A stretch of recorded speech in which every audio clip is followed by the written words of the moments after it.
Welcome to CJ 520. This is CJ Administration and Management, and I am going to be your facilitator for this class. One of the things I wanted to point out to you is that we are going to have 4 lectures during this class. We will have lectures for week 1, week 2, we will skip week 3, and then we will have lectures for week 4 and 5. This, of course, does not mean that week 3 is not important. In fact, week 3 is particularly important because we are discussing issues related to leadership, but I figured that what we could do is probably try to subsume those into other discussions. So let's get started. One of the first things that I wanted to talk to you about, since this is a class on administration and management, what are we administering and what are we managing? Well, we are administering and managing organizations. So first thing we need to talk about is what is an organization. There are criminal justice organizations, there are healthcare organizations, there are educational organizations, there are all kinds of organizations. Some are public, some are private. One of the things that this class will focus on or try to hone in on or get you to think about anyway are if there are any differences between public and private organizations, and if there are, how those impact the way in which in this case, criminal justice organizations function. So what is an organization? Well, first it must have structure, it must have purpose, and it must do something. While certainly criminal justice organizations have a structure, they're usually, almost exclusively, hierarchically organized. So they have a specific structure. They also have a specific purpose. We have policing organizations, we have courts, we have corrections, certainly. We have ancillary organizations in terms of social service organizations that work in the business, etc. So every organization in criminal justice certainly has a purpose. And then, of course, it has an activity or does something. It provides a service of some sort. So criminal justice organizations certainly meet those 3 criteria. What else is an organization? Well, it is a collection of individuals and it is a collective. What does that mean? Well, that means that people make up organizations and organizations make up entities. So you may have people, police officers, who make up police departments, and then police departments that make up jurisdictions. So you have to think of an organization as both comprised of individuals and then also as a collective. Organizations have culture, and they have an identity and a personality. There is no question about this. Put any 2 policing organizations together, any 2 courtrooms together, any 2 probation authorities together, and you will see that there are differing cultures. There are certainly some similarities between these organizations in terms of how they operate and how they think, but from one jurisdiction or from one department to the other, you will find differences in their organizational culture, and they have a specific identity and personality, which in large part will drive how these organizations operate. So the question at the end of the day, well, maybe not at the end of the day, but certainly one that I started off this lecture talking about, is are CJ organizations similar to or different from other types of organizations? And I'm not going to answer that question for you. That's something that you need to spend the bulk of the class trying to figure out.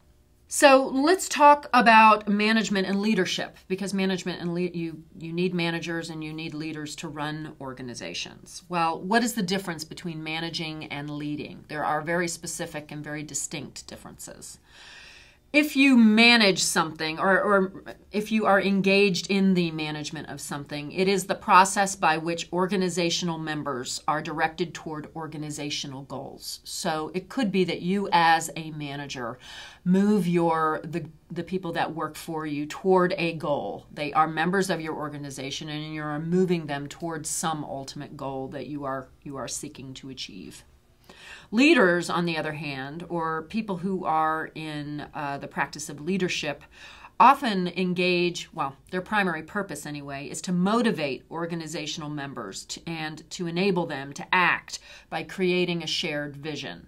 So leaders are the people with the big picture. They're the people that set the vision statements and sort of come up with the ideas about where they want to see the organization going. Basically, we know where we are today. Where do we want to be tomorrow? They motivate. They are the motivators. They are the ones, they're the cheerleaders that stand on the sideline and clap their hands and try to get people to the finish line. The managers are the people that are involved in the day-to-day operations that actually get things done. Of course, one of the things that you have to think about when you talk about management and leadership as it applies to criminal justice are issues of civil service, issues of accountability, efficiency, fiscal integrity, and equity. And I'm not going to go into all of those things in depth. The chapter certainly does that. But you've really got to take into consideration the role that civil service plays in the ability of organizations to get their job done and the ability of leaders to move criminal justice organizations forward. Civil service plays a huge role in that. The fact that criminal justice organizations have to be held accountable in some way. Certainly, I think all organizations are held accountable in some way. But from a criminal justice standpoint, or in this context, what role does accountability play in the ability of CJ organizations to operate? And then, of course, efficiency. Well, we all might chuckle and say, well, there is not a single criminal justice organization that you can think of that is efficient. And that may well be the case. So if that is the case, then what can we do to change that? And then, of course, fiscal integrity and equity are very important things to consider. When we are looking at organizations and how they operate, specifically as they relate to the criminal justice system, one of the things we have to take into consideration is the literature out there on organizational types. And there's closed systems and open systems. And there are distinct differences between these two systems that, depending on how an organization is created or how it is set up, will, of course, impact how that organization operates. If you have a closed system, it is an organization that's self-contained. It's basically, think of it as circling the wagons. It's an organization. It doesn't include anybody from the outside. It doesn't care about anybody from the outside. Doesn't care what people think. It operates sort of as an entity unto itself. It is very unresponsive to the environment, even though that environment is always changing. The environment is changing around them, but in that organization, the environment remains static or it remains the same. And of course, if you're operating in a closed system, the variables that or the issues that you run up against are variables that are controllable. Because if you think about it, you know, if you're not involving or not coming into contact with anyone on the outside or not engaging with anyone from the outside, then everything that happens to you, you are in a position, or anything that happens, you are in a position to control. Of course, that's very different than an open system or organizations that are set up in that way, because organizations that are open interact with each other.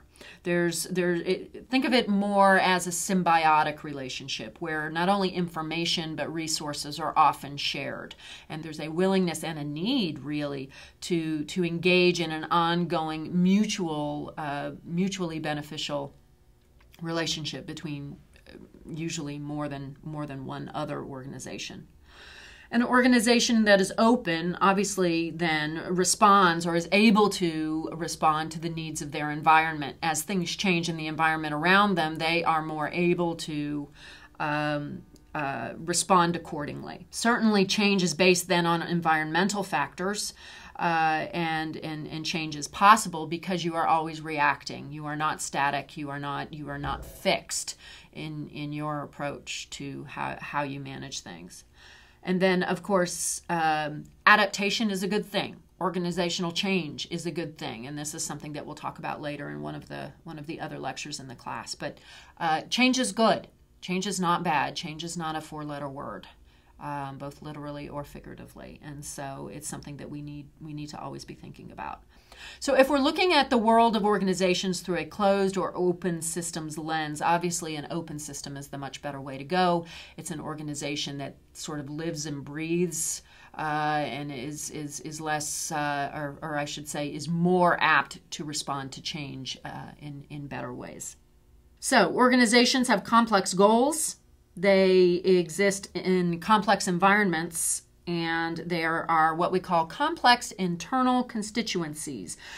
What are internal constituencies? Well, those are usually groups of people, groups of resources, group entities that work inside of an organization. And, you know, that work can be for good or evil. People who are working toward the same goal are more likely to move that organization forward versus people who, for instance, are looking to circumvent what the organization is doing. That's working for evil, right? So these internal constituencies are groups, usually of people, that work. And the question is, to what extent do they work together? To what extent do they work at cross purposes? Finally, I want to take this opportunity to put forth my proposition that it isn't just Apple Computer, or it isn't just IBM, or it isn't just, I don't know, the widget company that makes a product. That criminal justice organizations indeed do have a product. And if we begin to think about those organizations in the way that we think about, say, Apple Computer and the iPad, then we would have a very different way of not only managing our criminal justice organizations, but also making them work more effectively and efficiently with fewer resources. At the end of the day, the police have a product. That product is a safe society. That is a place where we can all move about and you know, coexist together without worrying about being hit over the head with an iron skillet. In the courts, they have a product. What is their product? Their product is adjudicating a case correctly within the confines of the law and doing so effectively and efficiently. In the corrections system, what is their job? Well, their job is to essentially carry out the rule of law as determined by judges in the court system. So if somebody's on probation, the product that a probating authority has is an offender who completes probation, gets a job, pays their fines, fees, and restitution, and is an upstanding member of society. If prisons are what you're looking at, their product is somebody who leaves and doesn't come back. If you're looking at parole, and looking at them as having a product, then they have people on supervision. The idea is to get them off, and get them off in a way that they get jobs, they have families, they come back together, they work, they pay taxes, they become upstanding citizens. So I submit to you that we are remiss if we do not consider the idea that criminal justice organizations do very well and very much have products. And it is the extent to which we are successful in generating or developing our product that really should be determining how successful we are as organizations. Finally, for this quick lecture, the CJ organizational environment is influenced by a number of different things. Technology, certainly. Access to technology is very important. Law. Of course, laws are what drive the criminal justice system. So the laws that are created, the laws that are developed, when they are put into effect, how they are written, definitely influence the organizational environment. Economics, how much money we have, how much money do we have to spend. I'm sure you've all heard it. It's time to do less with more. And so this notion that we have less money to spend but more people that we need to deal with definitely impacts criminal justice organizations. Demographics, who works for us and who we work for. Criminal justice organizations not only work for the public, but they work for the clients they serve. So don't let anybody tell you different there. Culture, huge issue when you think about the organizational culture and how that impacts the ability of organizations to function. And then, of course, you've got the ecology, where CJ organizations are located, and then, of course, the politics associated with working in and managing that kind of organization. It is how an organization responds to each of those things that's key.